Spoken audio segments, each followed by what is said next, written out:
안녕하세요. 미국 살아남기입니다. 지금 현재 미국 주식시장이 연준의 통화 정책과 함께 이를 둘러싼 경제지표들, 그리고 바로 어제 목요일에는 바이든 행정부의 예산안 발표와 함께 수요일 SI에 이어서 SVB 파이낸셜로 불거진 은행권 이슈로 인해 미국 증시 분위기가 격동하고 있는 상황인데요. 일주일 사이에 증시에 파문을 일으킨 묵직한 이벤트들이 꽤 있었기 때문에 이번 영상에서는 미국 증시를 중점적으로 다루면서 이번 주 미국 증시의 상황을 정리하고 단기 전망에 대한 제 인사이트를 공유드리도록 하겠습니다. 먼저 지난 이틀 동안 제롬 파월 연준 의장의 청문회 일정에 따른 미국 증권시장의 움직임을 보면 현재 증시가 가고 싶은 방향은 사실 수요일까지만 해도 잘 나타났었습니다. 결론적으로 말씀드리면 제롬 파월이 잇따른 청문회를 겪고 난 수요일까지 미국 증시는 빡센 통화 정책이 예상되지만 그럼에도 불구하고 나는 가고 싶다. I'm still hungry. 어디로? 위로. 즉 투심이 살아있었습니다. 지난 수요일까지 미국 주식시장이 위로 상승하고자 하는 방향성을 엿볼 수 있었던 중요한 몇 가지 요인들에 대해 말씀드릴게요. 우선 지난 화요일 제롬 파월의 상원 의원들을 상대로 한 청문회와 그에 따른 증시의 반응을 복기해보면 결론적으로 지난 PCE 충격과 강한 고용, 강한 소비 데이터로 인해서 제롬 파월 의장이 지난번과는 다르게 대놓고 강한 매파적 발언을 이어나왔죠. 제롬 파월이 기존의 기준금리 방향과는 다르게 더 빠른 기준금리 인상 가능성을 이야기하면서 이번 FOMC 회의에서 연준이 50bp까지 올릴 가능성을 열어두는 발언을 했는데요. 이런 매파적 스탠스에 따라 채권금리와 달러지수가 곧바로 반응하면서 증시는 고꾸라졌고 현재 CM 이상으로도 확인할 수 있듯이 다가오는 3월 FOMC 미팅에서의 기준금리 인상폭 또한 50bp 쪽으로 확 기울어진 모습을 보이고 있었습니다. 그런데 사실 이 정도로 강한 제롬 파월의 발언과 그에 따라 움직인 채권금리와 달러지수를 보면 사실 미국 증시가 받을 충격은 SP500 기준 최소 마이너스 1.8% 이상 또는 나스닥 마이너스 2% 이상 빠지는 게 일반적이거든요. 작년의 증시를 생각해보더라도 연준의 스탠스가 물가잡기를 위해서 보다 강한 빅스텝, 자이언트 스텝과 함께 채권 금리와 달러 인덱스가 움직이면서 주가가 크게 빠진 게 기억나시나요? 하지만 이번에 증시는 그러한 제롬 파월의 매파적 발언에도 불구하고 화요일 나스닥과 SP500 지수는 각각 마이너스 1.25% 그리고 마이너스 1.53%로 마무리되었었습니다. 이건 그만큼 증시가 위로 가고 싶다라는 뜻이었고 기관 세력도 어느 정도 매도 물량을 받아낸 것이 아닌가 싶었습니다. 제가 늘상 말씀드리듯이 개인의 힘만으로는 증시를 견인하기가 굉장히 어렵습니다. 그런데 그렇게 하락이 자명했었던 제롬 파월 이벤트와 그에 따라 거치게 움직였던 매크로 지표들에도 불구하고 증시가 2% 안으로 빠졌다는 것은 그만큼 받쳐주는 세력이 있었다는 뜻인데요. 실제로 어제 발표된 기관 투자자들의 투자금 동향을 체크해본 결과 아니나 다를까 기관의 투자 자금이 다시금 유입되었음을 확인했습니다. 위에서 보이시는 바와 같이 지난 2월 초 CPI 발표를 기점으로 기관 세력은 투자 자금을 거의 한 달 동안 빼왔는데요. 최근 들어 지난주 3월 2일 목요일부터 이틀 전인 3월 8일 수요일까지 기관 투자자들은 다시금 투자 자금을 투입시키는 모습을 보였고 개인 투자자들도 꺾이지 않으면서 제롬 파월의 매파적 발언을 소화해내고 있었습니다. 그렇게 제롬 파월의 매파적 발언을 소화해내고 있던 시장에게 어제 목요일에 제롬 파월이 다시금 최종 기준 금리 수치가 상당히 높아질 수 있다 라고 쐐기를 박으면서 증시 하락에 일조했는데요. 여러분 이 말만 듣고 다가오는 3월 FOMC 회의에서 50bp를 하겠구나 라고 단순하게 생각하시면 안됩니다. 제가 지난 영상에서 말씀드렸던 거 기억나시나요? 지난 2월 FOMC 회의에서 제롬 파월 의장과 연준이 바로 직전에 25bp를 올렸었는데 지금 고작 한 달치의 데이터만 가지고 섣불리 50bp를 올릴 수는 없습니다. 한마디로 말씀드리면 지금 제롬 파월은 미국 증시에게 나 50bp 쏠 수 있어 라고 하는 것과 같습니다. 영화 타짜 보신 분 많으시죠? 물론 실제로 50bp를 올릴 수도 있습니다. 하지만 이는 지난 영상에서 말씀드렸듯이 제롬 파월은 현재 자신을 연준 의장 자리에 남아있게 해준 바이든의 선거 또는 정권 유지를 위해 눈치 봐야 하는 상황이고요. 실제로 위에서 보시는 바와 같이 정치적 압력도 들어왔습니다. 또한 최근까지 급격하게 올려온 기준금리가 실물 경제에 영향을 주기까지는 긴 시간이 걸리기 때문에 연준은 시간차를 두고 현재 기준금리가 먹혀 들어가는지를 확인하면서 조심스럽게 올릴 수밖에 없다고 말씀드렸습니다. 연준이 조심스럽게 접근할 수밖에 없는 이유는 제롬 파월이 계속해서 얘기해온 소프트 랜딩, 즉 경제를 다치지 않게 하는 데에도 초점을 맞추고 있기 때문이라고 말씀드렸고요. 이 내용은 이전 영상에서 보다 자세히 다뤘기 때문에 이만하고 넘어가겠습니다. 다시 정리하면 지금 상황에서 제롬 파월이 지난 2월째 한 달의 데이터만 가지고 PP를 올릴 수는 없습니다. 그럼 청문회에서만 매파적인 발언들을 그만큼 쏟아냈으면 됐지 이 제롬 파월은 왜 자꾸 저런 말을 해서 내 계좌를 녹이느냐. 여러분 실질 금리를 올리는 방법은 기준 금리를 올리는 방법 외에도 다양합니다. 그 중에 한 가지 방법이 바로 제롬 파월을 비롯한 연준 의원들이 입만 저렇게 매파적 발언으로 놀려댐으로써 실질 금리를 끌어올리는 방법이 있습니다. 그 메커니즘을 간단하게 설명드리면 제롬 파월과 연준 의원들이 잇따라 강한 기준금리를 언급하면 채권 시장은 당연히 금리 상승을 기대하고 높은 이자율을 기대하기 때문에 채권 수요가 줄어들겠죠. 채권 수요가 줄어든다는 말은 곧 채권 가격이 하락한다는 말이고 채권 가격의 하락은 곧 실질 금리의 상승입니다. 이런 메커니즘으로 실질 금리가 오릅니다. 채권 이자율과 채권 가격 공부를 하신 분들은 무슨 말인지 금방 이해하실 겁니다. 지금 제롬 파월이 저런 식으로 나오는 것을 보면 하위 연준 위원들에게도 지령을 내렸을 겁니다. 앞으로 경제 캘린더에 예정되어 있는 연준 위원들의 연설에서는 연준 위원들이 줄줄이 사탕으로 제롬 파월의 지침 또는 가이드를 받은 대로 매파적으로 강한 기준 금리 정책을 반복할 가능성이 높습니다.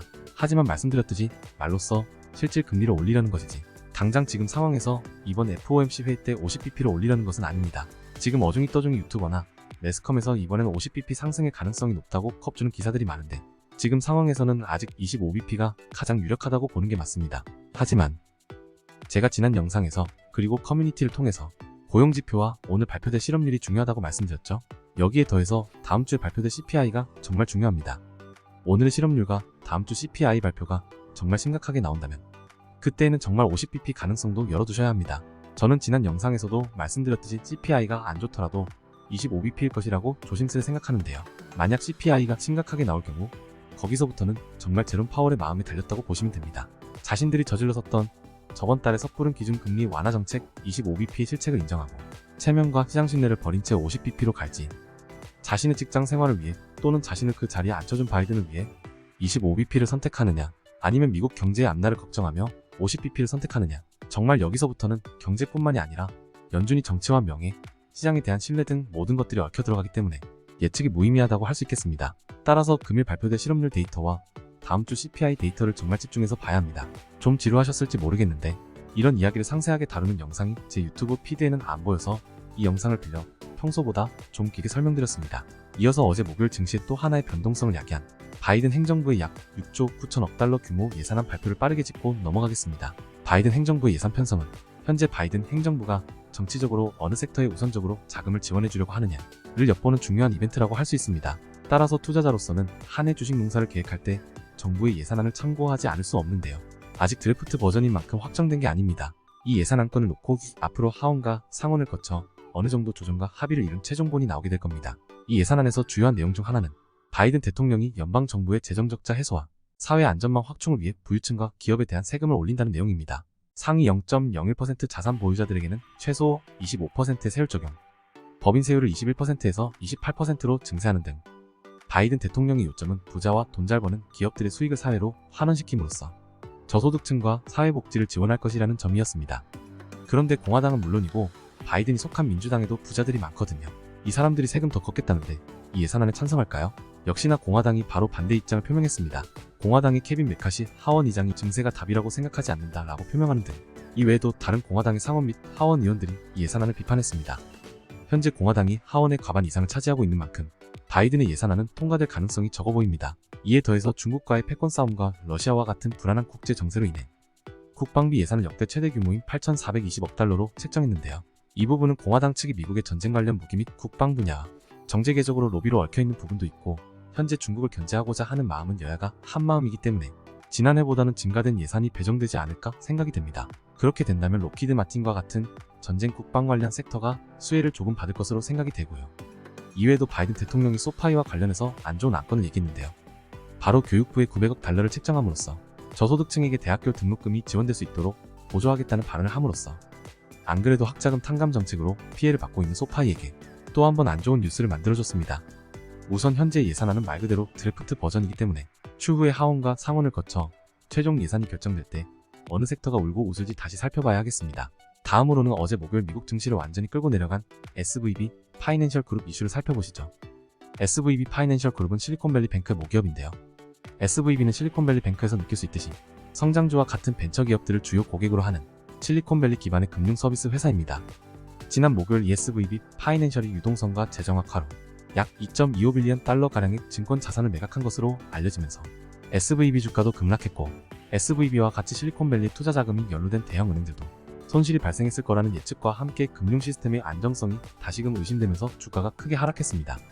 이 금융업체의 증권 자산 중 채권의 비중도 상당했는데 앞서 말씀드렸다시피 연준이 지금 저렇게 기준 금리를 계속 올려왔고 실질 금리를 계속해서 높여온 만큼 채권 가격은 하락했겠죠. 앞으로도 제롬 파월과 연준 위원들이 저런 식으로 나오는 이상 채권 가격은 오르기 힘들 겁니다.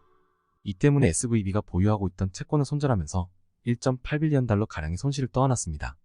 또한 미디어에서는 은행업을 하는 SVB가 2.25빌리언 달러의 대규모 증권 자산을 매각하는 이유는 고객들이 맡겨두었던 현금을 인출해줄 만큼의 돈이 없기 때문에 급히 이 정도 대규모의 자산을 매각한 것으로 해석되고 있습니다. 이에 따라 뱅크런 가능성까지 언급되면서 은행권의 금융위기 트라우마를 자극하며 증시가 발작스럽게 급락한 모습입니다. 이 모습이 좀 심각해 보이는데 가뜩이나 제롬 파월과 연준 일당도 신경쓰기 바쁜 마당에 수요일 SI에 이어서 SVB까지 은행권의 리스크를 가중시키면서 증시가 하락세로 돌아선 모습입니다.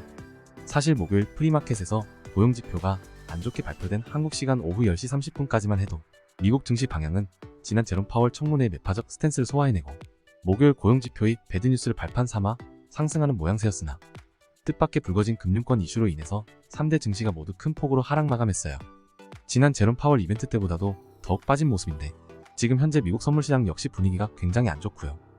SP500을 보시면 지난주 금요일부터 이전에 그려둔 하락 채널 위로 다시금 올라와 주는 듯 했으나 제롬 파월의 매파적 스탠스로 화요일 증시에서 다시금 하락 이탈해버렸고 어제 목요일에는 특히 많은 거래량을 동반하면서 장마감의 꼬리를 올려주는 것도 없이 직진 하락했기 때문에 이 여파가 오늘 증시에도 이어질 가능성이 큽니다.